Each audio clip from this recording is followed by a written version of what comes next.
Assalamualaikum and welcome to the ChemTech. I hope you all doing well. तो आज हम इस वीडियो में एक बहुत ही इंटरेस्टिंग टॉपिक को डिस्कस करने वाले हैं जो रियल लाइफ में हम सब की हेल्थ से डायरेक्टली रिलेटेड है। How a virus attacks the body. अगर आप थोड़ा सा सोचें तो आप नोटिस करेंगे कि जो वायरसेस हैं ये हमारी लाइफ का परमानेंट हिस्सा बन चुके हैं। कभी सीजनल फ्लू की फॉर्म में, कभी डेंगू और कभी हेपेटाइटिस, और रिसेंटली हमने कोविड जैसे वायरस का भी एक्सपीरियंस किया है। लेकिन यहाँ एक इंटरेस्टिंग ऑब्जर्वेशन है, जब भी हम किसी वायरल इन्फेक्शन का जिक्र करते हैं तो हम ज़्यादातर सिम्टम्स की बात करते हैं, लाइक फीवर, कफ, वीकनेस, ब्रीथिंग इशू। लेकिन एक फंडामेंटल सवाल है जो हमसे अक्सर इग्नोर हो जाता है।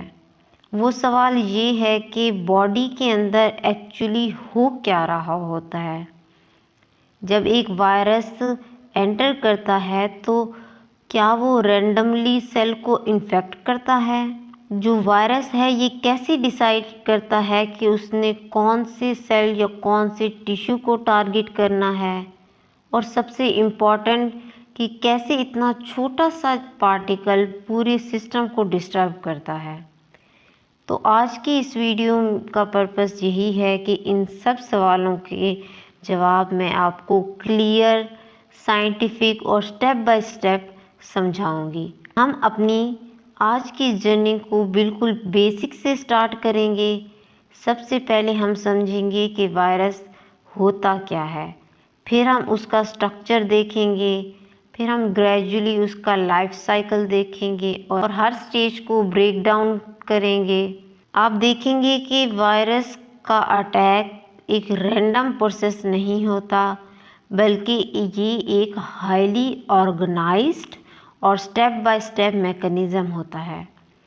सबसे पहले जो वायरस है वो क्या करता है, वो अटैचमेंट करता है, जहाँ वायरस स्पेसिफिक रिसेप्टर को रिकॉग्नाइज करता है।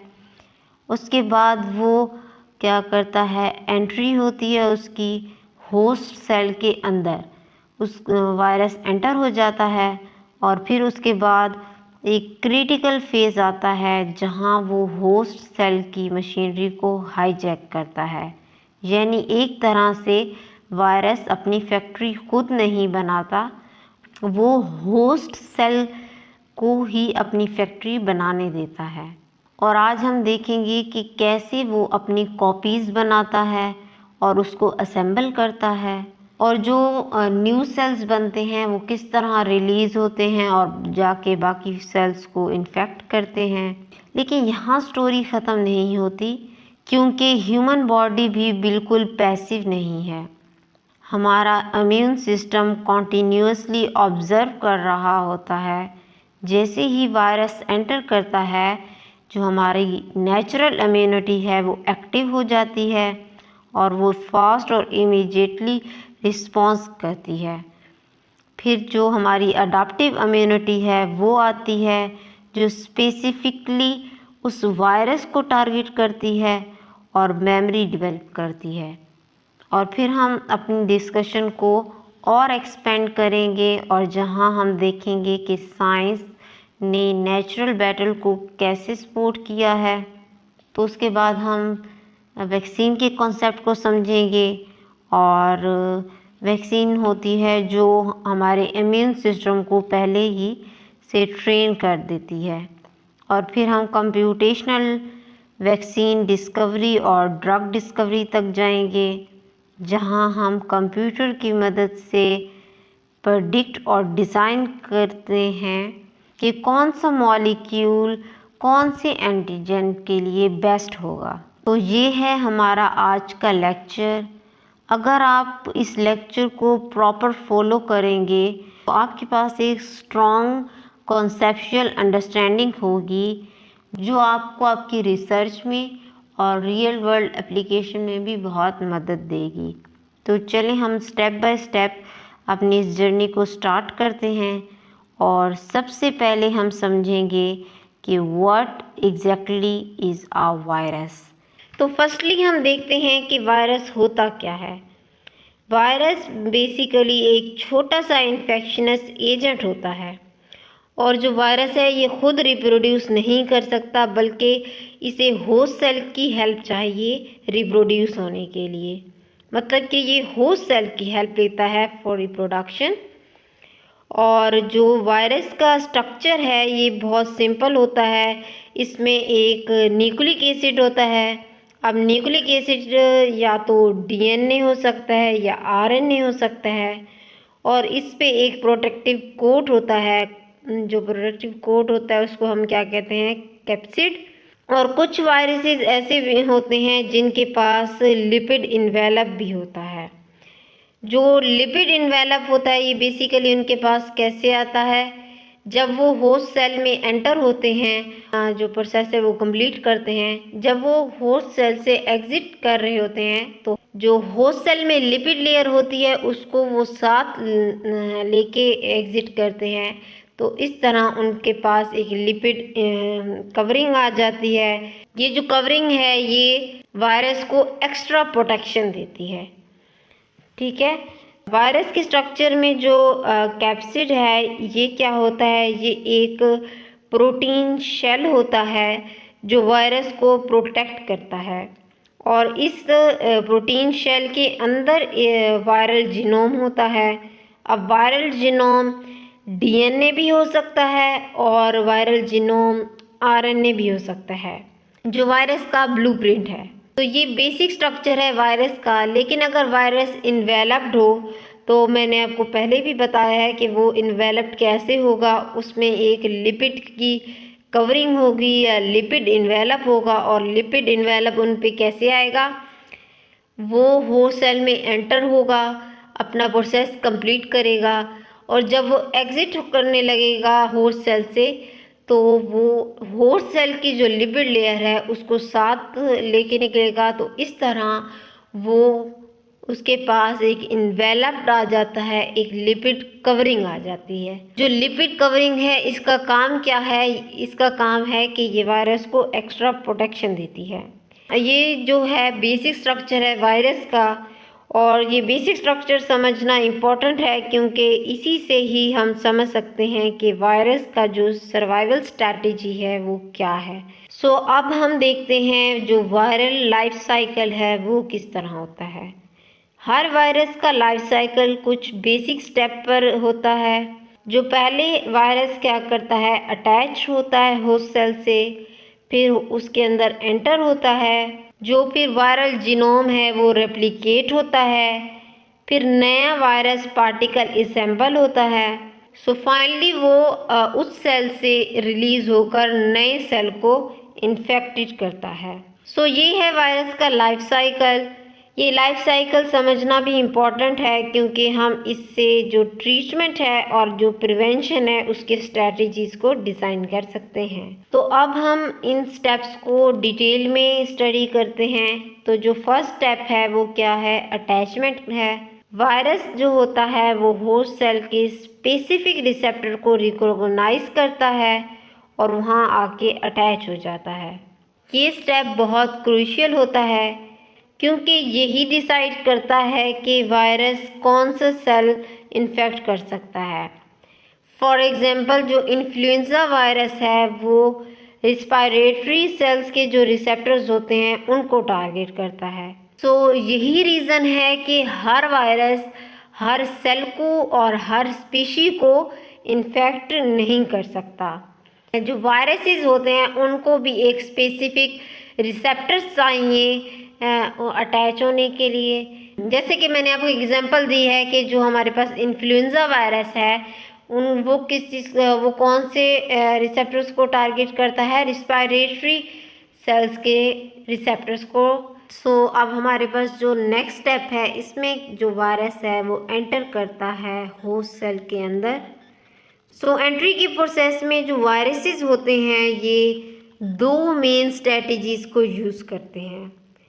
पहली स्ट्रेटजी में क्या करते हैं, कुछ वायरसेस डायरेक्टली सेल मेम्ब्रेन के साथ फ्यूज़ करते हैं और अपना जो जेनेटिक मटेरियल है उसको साइटोप्लाज्म में रिलीज कर देते हैं। सो सेकंड केस में क्या होता है, कुछ वायरसेस एंडोसाइटोसिस का यूज़ करते हैं और मतलब जो वायरस मतलब कि जो सेल है ये वायरस को इनगल्फ कर लेती है और फिर जो वायरस है वो अपना जीनोम रिलीज करता है।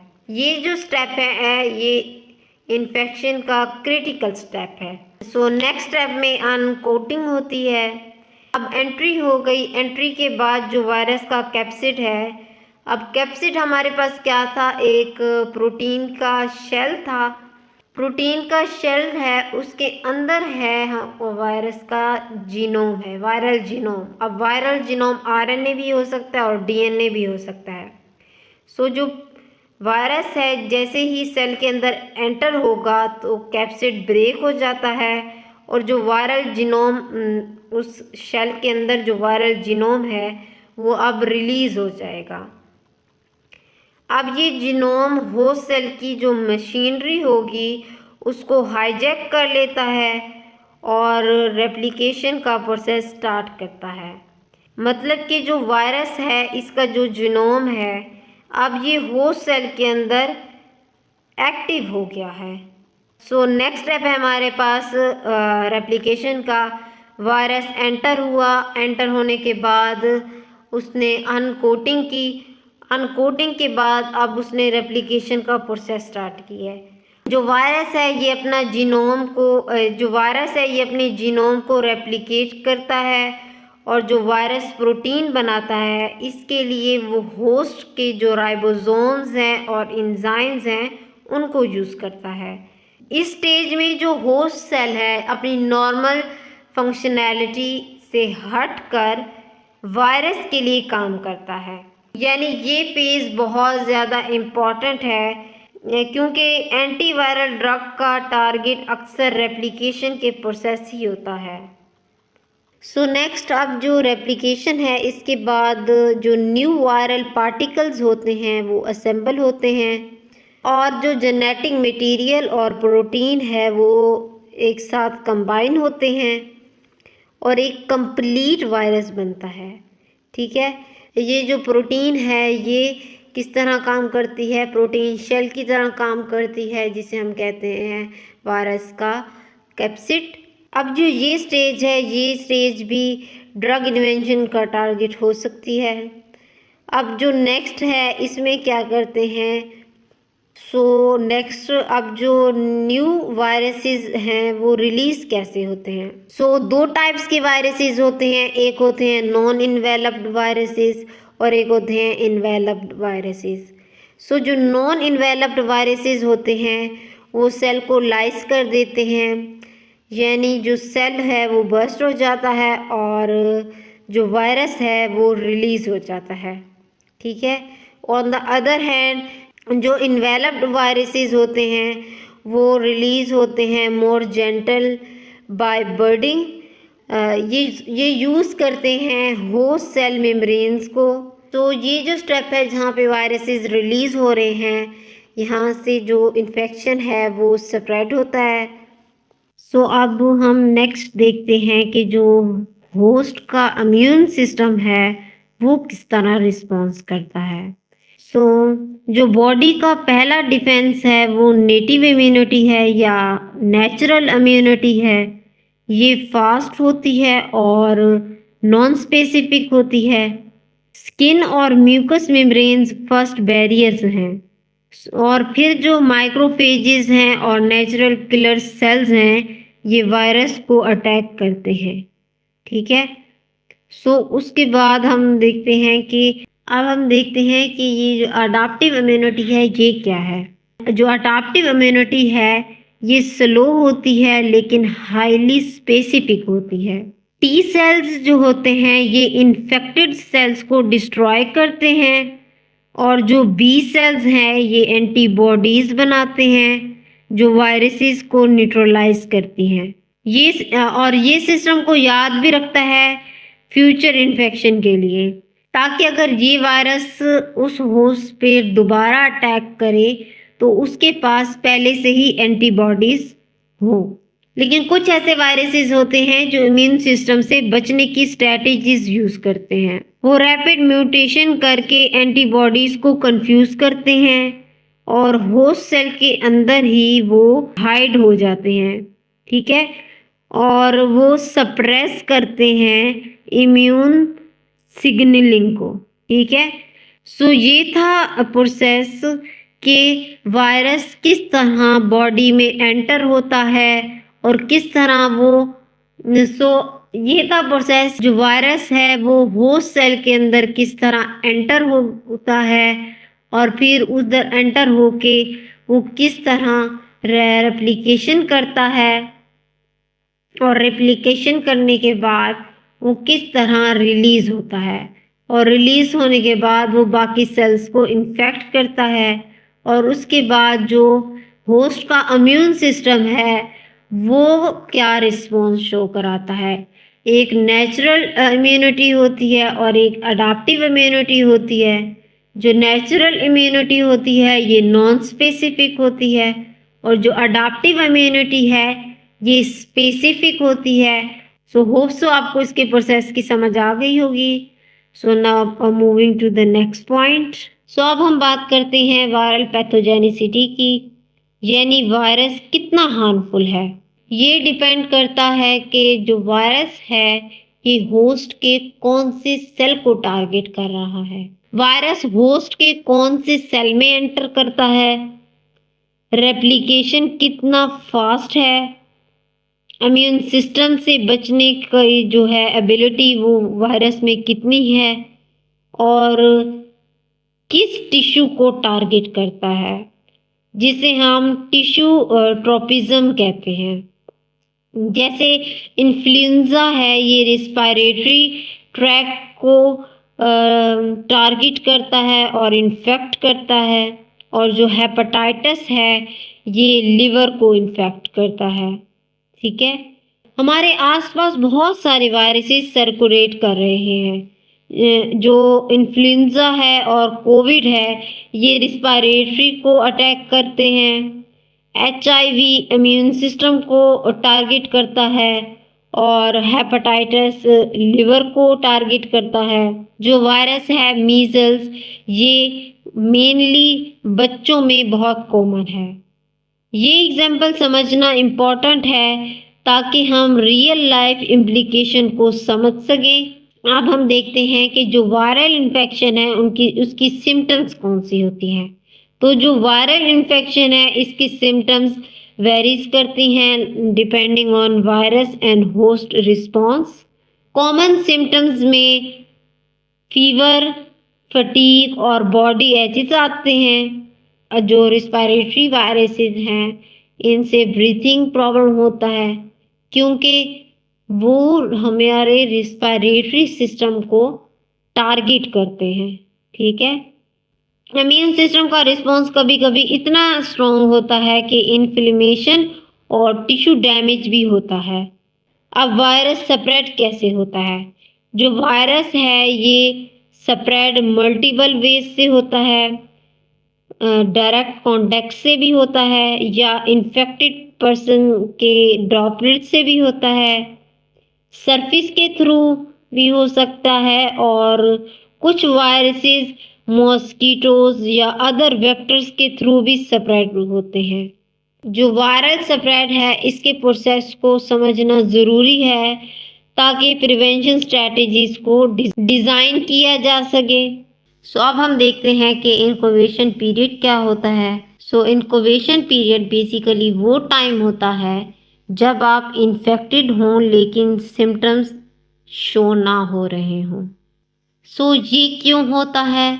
ये तब होता है जब वायरस साइलेंटली रेप्लिकेट कर रहा होता है और कभी कभी इस फेज में भी जो वायरस है वो इन्फेक्शनस होता है। यही रीज़न है कि अर्ली डिटेक्शन और टेस्ट बहुत ज़्यादा इम्पोर्टेंट होते हैं।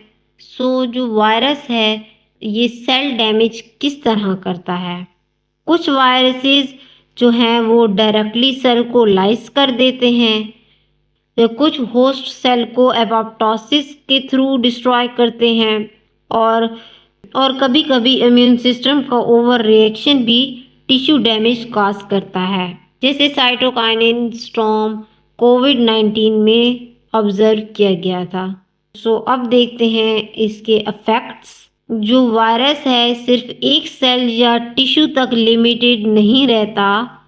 फीवर, सिस्टमैटिक इन्फ्लेमेशन कॉमन होती हैं, लेकिन ऑर्गन स्पेसिफिक डैमेज भी हो सकता है, जैसे हेपेटाइटिस में लिवर डैमेज होता है।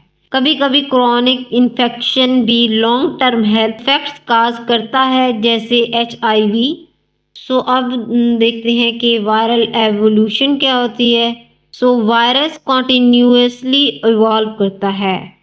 म्यूटेशन और रिकॉम्बिनेशन से न्यू स्ट्रेन्स और वेरिएंट्स बनते हैं। ये एक्सप्लेन करते हैं कि वैक्सीन कभी कभी अपडेट करने की ज़रूरत क्यों पड़ती है, जैसे सीजनल फ्लू वैक्सीन। और वायरस की अडाप्टेशन ह्यूमन इम्यून सिस्टम के लिए चैलेंज क्रिएट करता है। अब हम देखते हैं वैक्सीन्स क्या होती हैं। जो वैक्सीन है ये ट्रेन करती हैं इम्यून सिस्टम को without causing actual infection. Basically हम ये भी कह सकते हैं कि टी सेल्स और जो बी सेल्स हैं इनको प्रिपेयर किया जाता है फॉर फ्यूचर इन्फेक्शन। जो वैक्सीन है ये इधर प्रिवेंट करती है इन्फेक्शन से और या ये रिड्यूस करती है डेंजर को। एक रीसेंट एग्जांपल है हमारे पास, जैसे कि कोविड-19 मैसेंजर RNA वैक्सीन। उसके बाद हम देखते हैं ये कि वायरस को मेडिसिन्स के साथ किस तरह ट्रीट किया जाता है। इसके लिए एक टर्म यूज होती है एंटीवायरल ड्रग्स। जो एंटीवायरल ड्रग्स होती हैं बेसिकली इनका क्या काम होता है, ये वायरस के लाइफ साइकिल को स्पेसिफिक स्टेप्स पर टारगेट करती हैं, जैसे कि जो एंट्री इनहिबिटर्स हैं ये वायरस को होस्ट से अटैच होने से रोकता है। इसी तरह एक और है रेप्लिकेशन इनहिबिटर, ये क्या करता है, जीनोम कॉपीज होने से रोकता है। और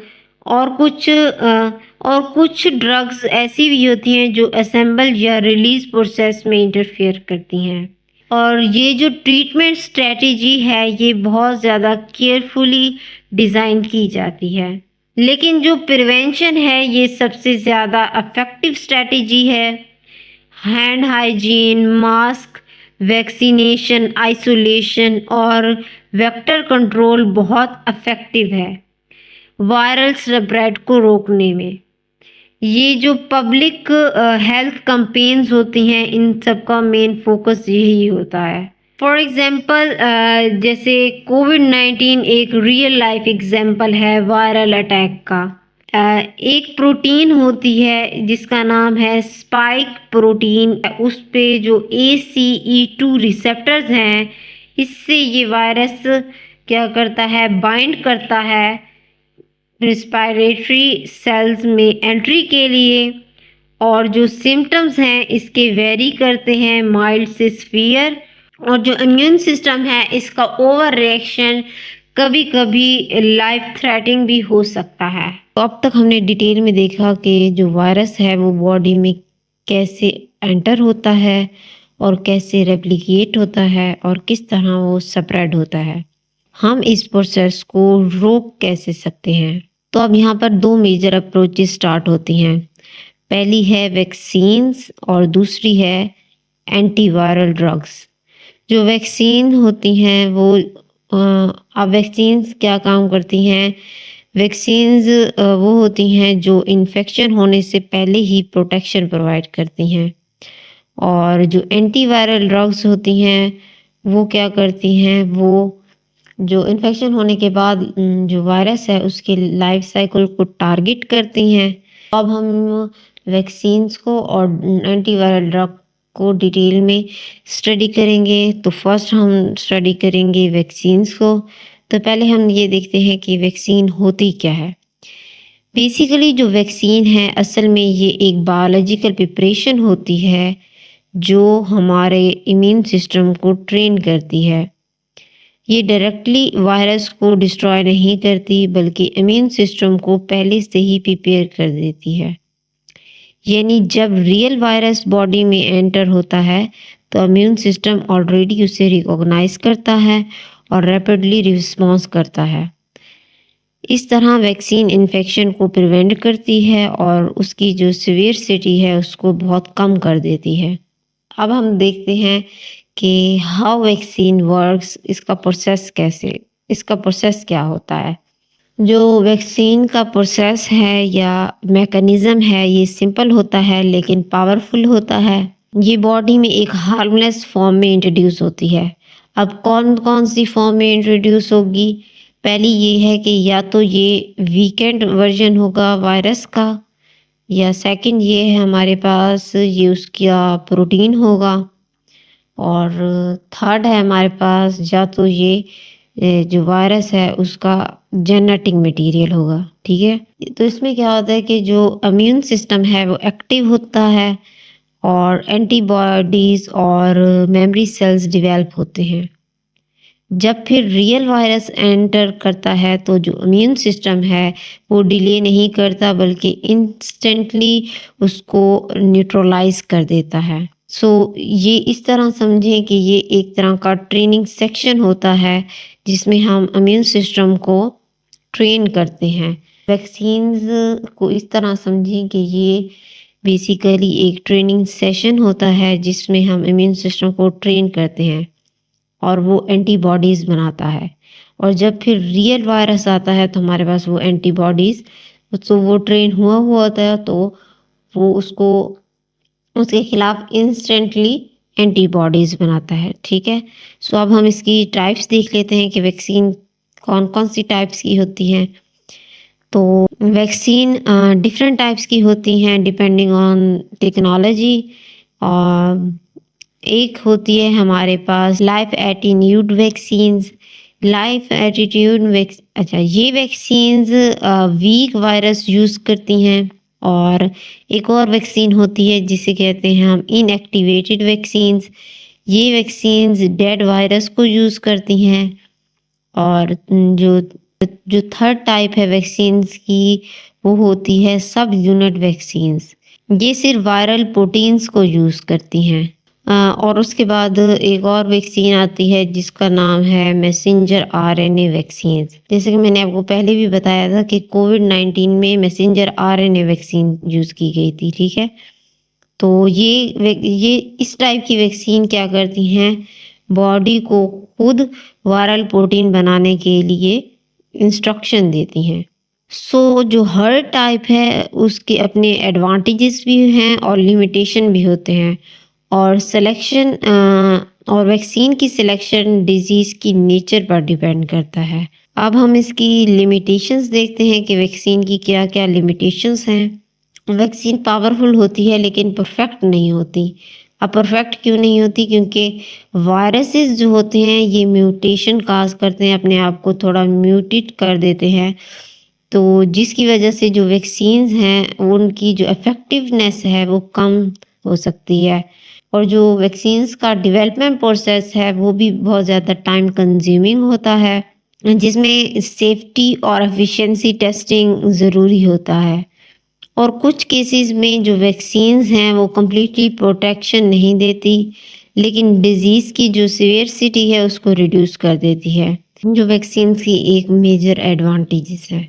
यानी कि जो वैक्सीन्स हैं ये बहुत ज़्यादा पावरफुल टूल्स हैं लेकिन इनकी कुछ लिमिटेशंस भी हैं। अब यहाँ पे क्वेश्चन ये राइज होता है कि अगर जो ट्रेडिशनल वैक्सीन डेवलपमेंट है ये स्लो है और जो वायरसेस हैं ये म्यूटेंट भी रहते हैं, तो क्या कोई ऐसा तरीका है जिससे हम वैक्सीन्स को फास्टर और ज़्यादा एक्यूरेटली डिज़ाइन कर सकें? इस सवाल का जवाब हमें ले जाता है एक मॉडर्न अप्रोच की तरफ जिसे हम कहते हैं computational vaccine discovery. Computational vaccine discovery है उसको हम इन सिलिको वैक्सीन डिज़ाइन भी कहते हैं। ये एक मॉडर्न अप्रोच है जहां हम एक्सपेरिमेंटल ट्रायल से पहले ही कंप्यूटर पर वैक्सीन्स डिज़ाइन करते हैं। इस प्रोसेस में हम बायोइन्फॉर्मेटिक्स टूल्स और डेटाबेसेस यूज़ करते हैं ताकि हम वायरल जीनोम और प्रोटीन्स को एनालाइज कर सकें। फिर हम प्रिडिक्ट करते हैं कि कौन सा रीजन इम्यून सिस्टम के लिए सबसे ज़्यादा इफ़ेक्टिव होगा। उस रीजन को हम क्या कहते हैं, एंटीजेनिक रीजन। यानी इंस्टेड ऑफ रैंडम टेस्टिंग हम स्पेसिफिकली गाइडेड प्रिडिक्शन यूज़ करते हैं। ये अप्रोच ना सिर्फ फास्टर है बल्कि ज़्यादा टारगेटेड और एफिशिएंट भी है। जो वैक्सीन डिज़ाइन है, इसका सबसे पहला स्टेप होता है टारगेट आइडेंटिफिकेशन। हम वायरस की प्रोटीन को एनालाइज करते हैं और आइडेंटिफाई करते हैं कि कौन सा प्रोटीन इम्यून सिस्टम के लिए विजिबल और एक्सेसिबल है। यूजली जैसे कि सरफेस प्रोटीन्स जैसे स्पाइक प्रोटीन्स बेस्ट टारगेट्स होती हैं क्योंकि ये डायरेक्ट होस्ट सेल इंटरेक्शन में इन्वॉल्व होते हैं। जब हम इन प्रोटीन्स को टारगेट करते हैं तो इम्यून सिस्टम उन्हें रिकॉग्नाइज कर लेता है और फ्यूचर इन्फेक्शन के लिए रेडी हो जाता है। इसलिए correct antigen selection vaccine success की फाउंडेशन होता है। अब जो नेक्स्ट स्टेप है उसको हम कहते हैं एपिटोप प्रेडिक्शन। बेसिकली एपिटोप होता क्या है? बेसिकली जो एपिटोप है ये एक छोटा सा हिस्सा होता है एंटीजन का जो इम्यून सिस्टम एक्चुअली रिकॉग्नाइज करता है। कंप्यूटेशनल टूल्स यूज़ करके हम प्रेडिक्ट करते हैं कि कौन सा पार्ट बी सेल्स और टी सेल्स के लिए सबसे ज़्यादा इम्यूनोजेनिक होगा। ये स्टेप बहुत ज़्यादा इम्पॉर्टेंट है क्योंकि हम पूरा प्रोटीन यूज़ करने के बजाय सिर्फ इफ़ेक्टिव रीजन सेलेक्ट कर सकते हैं। इससे वैक्सीन ज़्यादा प्रिसाइज और सेफ बन सकती है। एक और कॉन्सेप्ट है जिसे हम कहते हैं multi epitope vaccine design. Modern vaccine design में एक एडवांस कॉन्सेप्ट यूज़ होता है जिसे हम कहते हैं मल्टी एपिटोप वैक्सीन्स। तो इस अप्रोच में बेसिकली हम क्या करते हैं, जो मल्टीपल एपिटोप्स होते हैं ना, उनको हम कंबाइन कर लेते हैं एक सिंगल कंस्ट्रक्ट में। ये बेसिकली हम क्यों करते हैं, इम्यून सिस्टम एक से ज़्यादा टारगेट को रिकॉग्नाइज करता है जिससे प्रोटेक्शन ज़्यादा स्ट्रॉन्ग और ब्रॉड हो जाती है। ये जो है मल्टी एपिटोप वैक्सीन ये स्पेशली यूज़फुल होता है रैपिड म्यूटिंग जो वायरसेस हैं उनके लिए जहां एक सिंगल टारगेट इनफ नहीं होता। यानी ये अप्रोच इम्यूनिटी को स्ट्रॉन्ग और मोर रिलायबल बनाती है। अब हम स्ट्रक्चर मॉडलिंग के स्टेप को देखते हैं। वैक्सीन डिज़ाइन के बाद उसकी 3D स्ट्रक्चर मॉडलिंग करना ज़रूरी होता है। ये इम्पॉर्टेंट इसलिए होता है क्योंकि स्ट्रक्चर डिटरमाइन करता है कि जो वैक्सीन है वो इम्यून सिस्टम के रिसेप्टर के साथ कैसे इंटरेक्ट करेगी। जो कंप्यूटेशनल टूल्स हैं बेसिकली इनका क्या काम होता है, ये स्टेबिलिटी, फोल्ड्स और इंटरेक्शन एनालिसिस करते हैं। इस स्टेप में हमें आइडिया मिलता है कि वैक्सीन कंस्ट्रक्ट जो है हमारे पास वो बायोलॉजिकल फिजिबल है या नहीं। ठीक है। इसके बाद एक और पावरफुल स्टेप आता है जिसे हम कहते हैं इम्यून सिमुलेशन। इस स्टेप में क्या होता है, इसमें हम कंप्यूटर मॉडल्स यूज़ करते हैं और प्रेडिक्ट करते हैं कि वैक्सीन बॉडी में जाकर क्या रिस्पॉन्स जनरेट करेगी। क्या वो एंटीबॉडीज़ बनाएगी, क्या मेमोरी सेल्स डेवलप होंगे और रिस्पॉन्स कितना स्ट्रॉन्ग होगा। बेसिकली ये जो स्टेप है ये हमें एक विजुअल ट्रायल जैसा रिजल्ट देता है जो रियल वर्ल्ड एक्सपेरिमेंट्स से पहले बहुत वैल्यूएबल होता है। अगर हम इस अप्रोच की एडवांटेजेस देखें तो सबसे पहला बेनिफिट है स्पीड।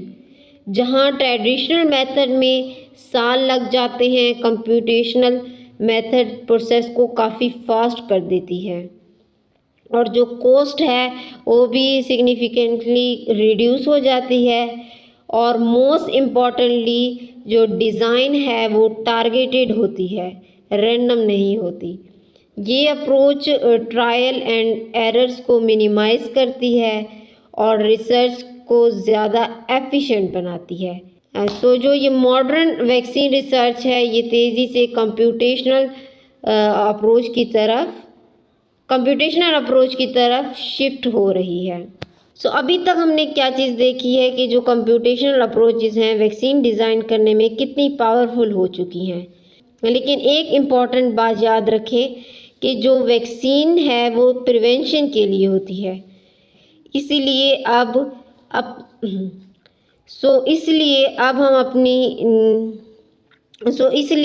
हम अपनी डिस्कशन को नेक्स्ट स्टेप पर लेकर जाते हैं, कंप्यूटेशनल ड्रग डिस्कवरी, जहां हम वायरस के अगेंस्ट एफिशिएंट ट्रीटमेंट डिज़ाइन करते हैं। जिस तरह ट्रेडिशनल वैक्सीन डिस्कवरी थी, इसी तरह ट्रेडिशनल जो ड्रग डिस्कवरी है ये भी बहुत ज़्यादा स्लो होती है और एक्सपेंसिव होती है। इसलिए मॉडर्न साइंस में हम कंप्यूटेशनल ड्रग डिस्कवरी यूज़ करते हैं। बेसिकली क्या होता है, इस अप्रोच में हम कंप्यूटर मॉडल्स यूज़ करते हैं ताकि हम प्रेडिक्ट कर सकें कि कौन सा मॉलिक्यूल वायरस की प्रोटीन के साथ इंटरेक्ट करेगा। इसमें जो टाइम है और जो कॉस्ट है दोनों सिग्निफिकेंटली रिड्यूस हो जाती हैं और रिसर्च ज़्यादा एफिशिएंट हो जाती है। जो ड्रग डिस्कवरी है, ड्रग डिस्कवरी का सबसे इम्पॉर्टेंट स्टेप होता है कि टारगेट सिलेक्शन करना। जो वायरसेस होते हैं ना, उनकी कुछ स्पेसिफिक प्रोटीन्स होती हैं जो उनकी सर्वाइवल के लिए एसेंशियल होते हैं, जैसे एंजाइम जो रेप्लिकेशन में हेल्प करते हैं या प्रोटीन जो होस्ट सेल की एंट्री के लिए रिस्पॉन्सिबल होती हैं। अगर हम उन प्रोटीन्स को टारगेट करें और उन प्रोटीन्स को ब्लॉक कर दें तो वायरस का जो लाइफ साइकिल है वो रुक सकता है। इसलिए जो ड्रग डिज़ाइन है ये हमेशा टारगेट बेस होती है। एक और पॉइंट ये है कि जो कंप्यूटेशनल ड्रग डिस्कवरी है इसमें इम्पॉर्टेंट स्टेप होता है molecular docking.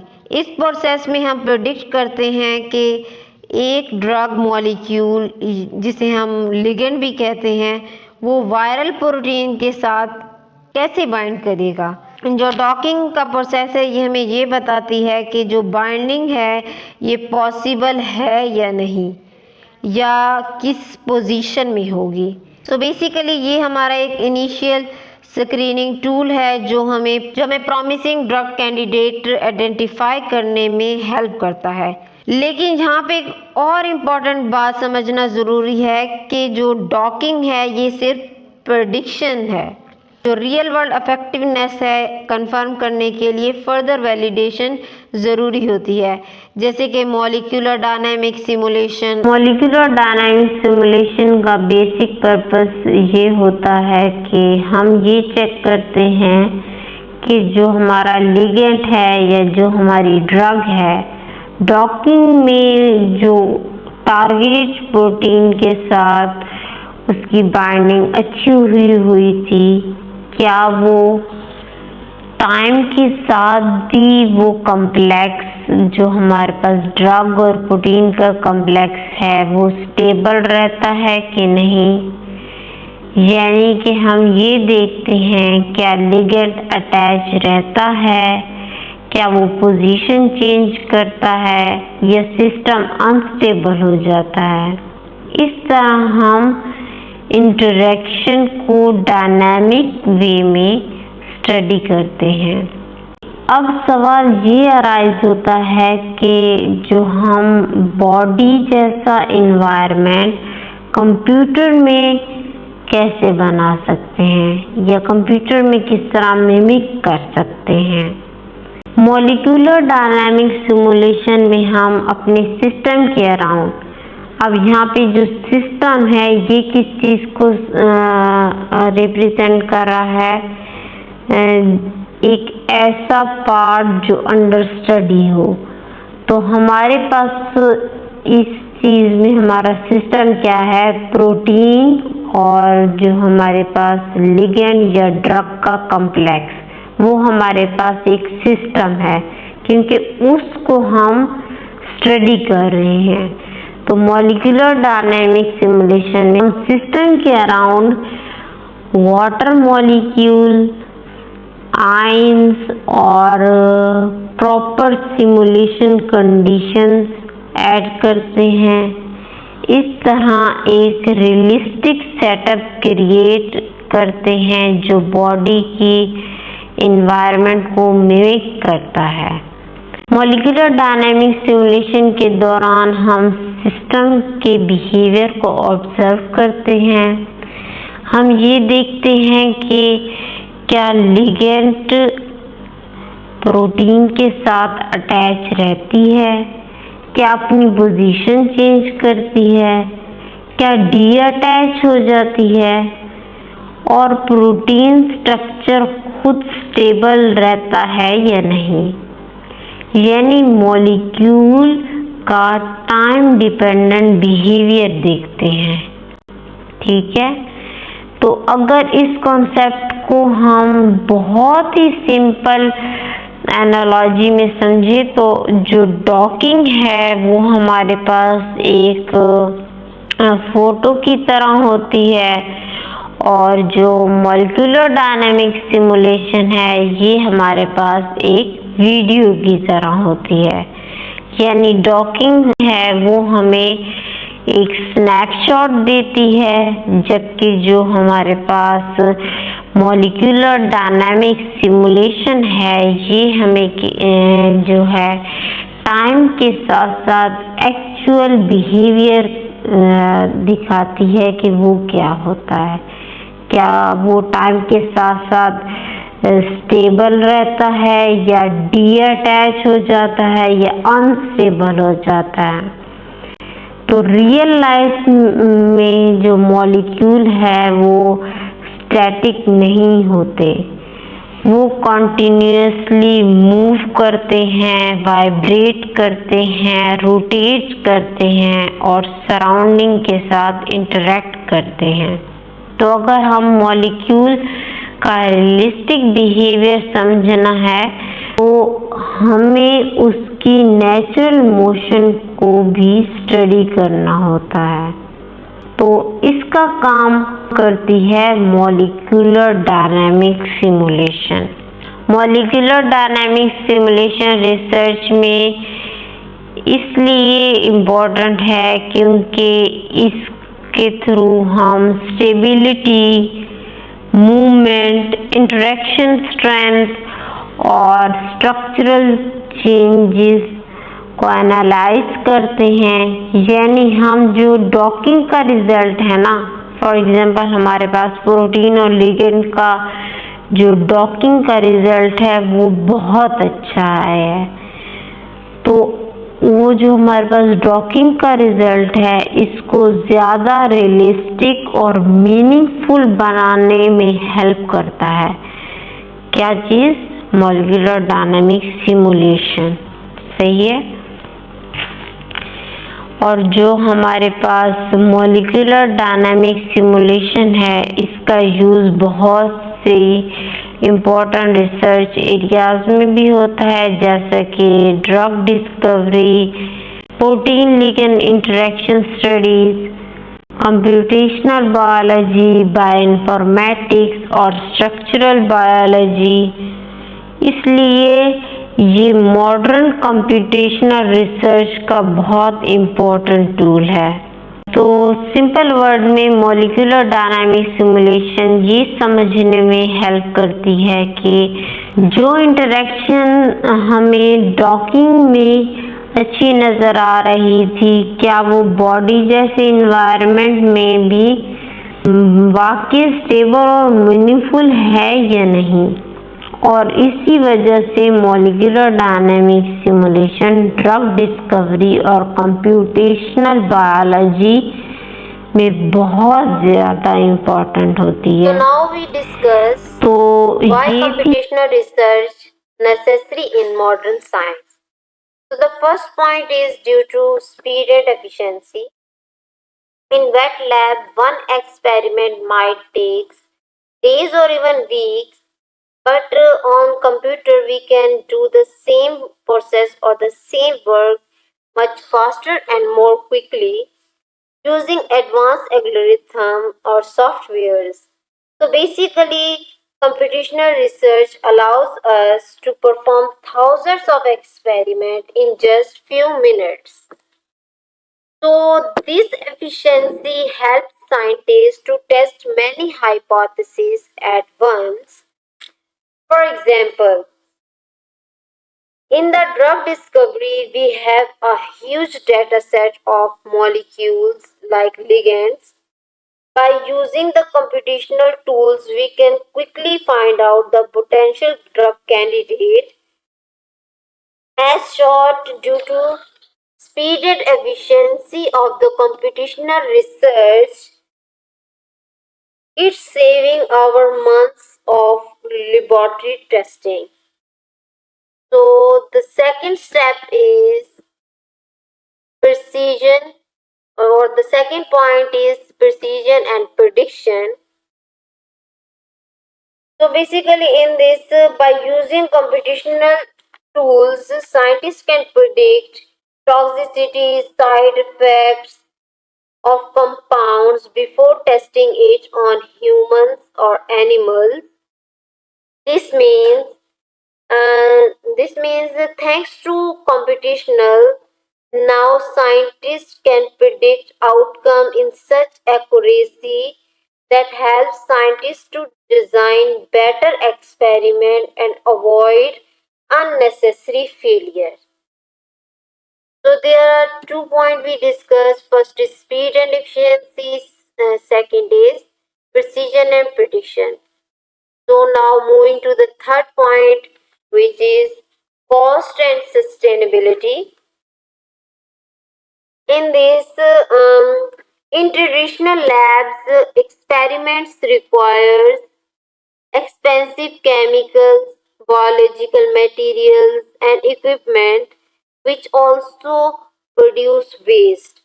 But in computational research, we can only use scientific softwares to run our experiment, which can save our money,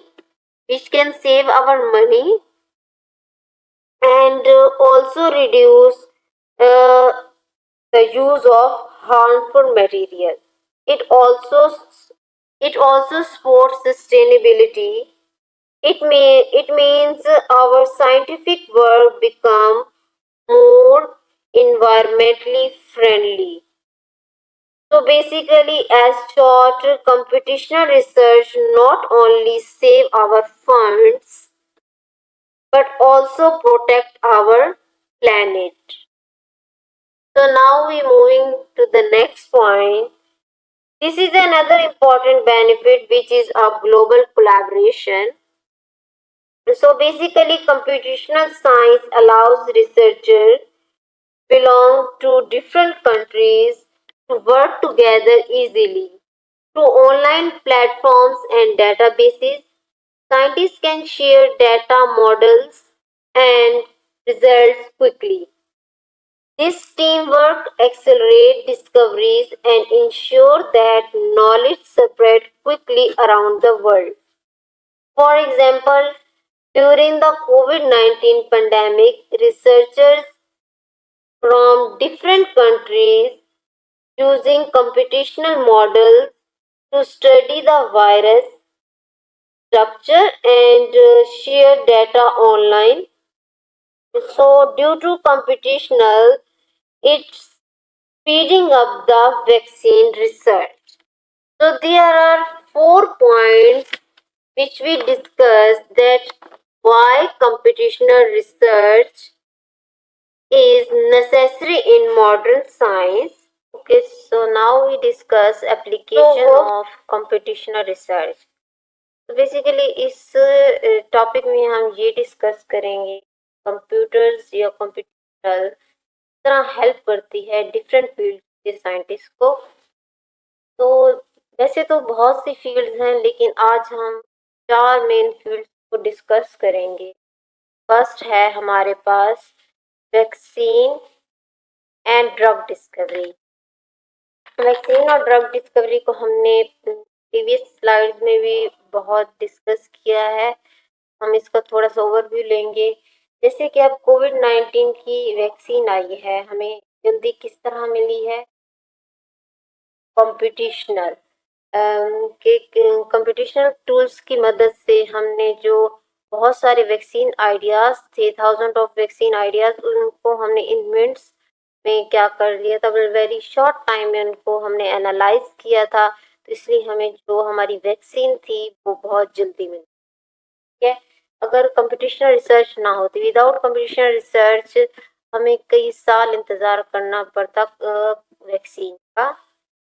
इसी तरह हम आजकल जो पर फ्लू या एलर्जी की जो मेडिसिन्स आ रही हैं, वो भी कंप्यूटर सिमुलेशन जो होता है उस रन किया जाता है और देखा जाता है कि बेस्ट जो मेडिसिन है वो कौन-सी है।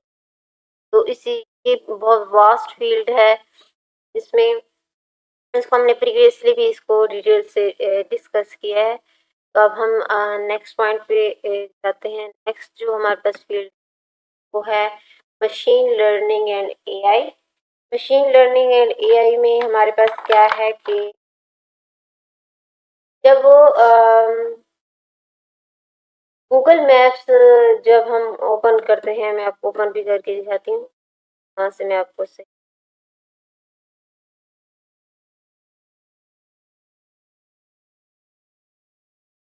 जैसे ये गूगल मैप है, तो इसमें अगर हमने अपनी अपनी लोकेशन डाली और हमने कहाँ जाना है वो लोकेशन, तो यहाँ पे इस तरह ये आ जाता है ना कि टाइम फ्रेम कहते हैं। अगर आप थ्रू बाय कार जाएंगे तो 1 आवर और 1 मिनट बाय उठ जाएंगे, तो यहाँ पे 9 आवर और 9 मिनट। तो ये कोई चल के नहीं गया था, लाइक ये फिजिकल एक्सपेरिमेंट नहीं किया था किसी ने। तो ये किस तरह इस टाइम फ्रेम को ये बैकग्राउंड में इसका बैकग्राउंड ये है कि कंप्यूटेशनल टूल्स का यूज़ किया गया है, सिमुलेशंस रन की गई हैं, जिसकी वजह से हमें ये टाइम फ्रेम मिला है। तो मशीन लर्निंग और एआई में सबसे जो इम्पोर्टेंट हम कह सकते हैं वो यही है कि गूगल मैप में जो ये टाइम फ्रेम हमें दिखता है, तो ये किसकी वजह से दिखता है? Due to computational. इसी तरह जो हमारे पास होते हैं गूगल असिस्टेंट्स, जैसे सिरी हो गई, अलेक्सा हो गई, उसमें जो ये जो असिस्टेंट होते हैं, ये हमारी जो वॉइस कमांड है ये अंडरस्टैंड करते हैं, क्योंकि हमने इन्हें ना तरह डिज़ाइन किया गया है। इस तरह से हमने इस तरह कैसे डिज़ाइन किया है, कंप्यूटेशनल टूल्स की मदद से डिज़ाइन किया है। और कंप्यूटेशनल टूल लाइक ये डिज़ाइन हुए हैं यूजिंग पाइथन। जो पाइथन है ये भी हमारे पास क्या होती है, एक जो पाइथन होती है ये भी हमारे पास एक कंप्यूटेशनल टूल है, जिससे हम वॉइस जो हमारे पास होते हैं डिस्टेंस को डिज़ाइन करते हैं। तो मशीन लर्निंग और एआई में ये चीज़ें आ जाती हैं। Moving to the point next point है हमारे पास climate and environmental modelling. Climate and environmental modelling में हम कैसे, जब हम कोई जैसे हम अब वेदर चेक करते हैं, ठीक है, वेदर चेक करते हैं या दो मैं आपको दिखाती हूँ। हम वेदर चेक करते हैं अपने फ़ोन पर या रेन का देखते हैं या स्टॉर्म अलर्ट्स, ये देखें यहाँ पे अब ये जो शो कर रहा है ना कि 22 सेल्सियस सनी, तो ये भी ड्यू टू कंप्यूटेशनल रिसर्च। ठीक है, इसमें भी कंप्यूटेशनल टूल्स यूज किए गए हैं। ये कौन से कंप्यूटेशनल टूल्स हैं? जो क्लाइमेट कंप्यूटेशनल क्लाइमेट मॉडल्स हैं उनको यूज किया गया है, और ये जो रिजल्ट्स हैं इन्हें निकाला गया है। मतलब 22 सेल्सियस है और जो आज डे होगा वो सनी रहेगा। तो ये प्रेडिक्शन भी किसकी वजह से होती हैं? Due to computational. ठीक है, जिस तरह अपस्ट्रीम अलर्ट्स आते हैं, जो हीट वार्निंग्स आती हैं, रेन प्रेडिक्शन आती है, वो सब ये चीज जो होती है वो हम क्या चीज यूज करके, कंप्यूटेशनल क्लाइमेट मॉडल्स यूज करके वो अपना रिजल्ट जो प्रेडिक्ट करते हैं। ये सब रिलेटेड किसके होती है? फील्ड जो होती है वो क्लाइमेट एंड एनवायरमेंटल मॉडलिंग में होती है। और इवन जो एयर क्वालिटी इंडेक्स है, AQI, वो भी हम जो देखते हैं डिफरेंट सिटीज में, तो वो भी कैलकुलेट कहाँ कैसे किया जाता है? Using computational tools. So hope so ये पॉइंट आपको क्लियर हो गया होगा। अब हम नेक्स्ट पॉइंट पे जाते हैं। नेक्स्ट पॉइंट है हमारे पास मटेरियल एंड एनर्जी डिजाइन। तो इसमें क्या है कि जैसे हम इंजन डिजाइन करते हैं लाइक सैटेलाइट का, तो उसमें हमारे पास क्या होगा? फर्स्ट हम वो इंजन कहाँ डिजाइन करेंगे?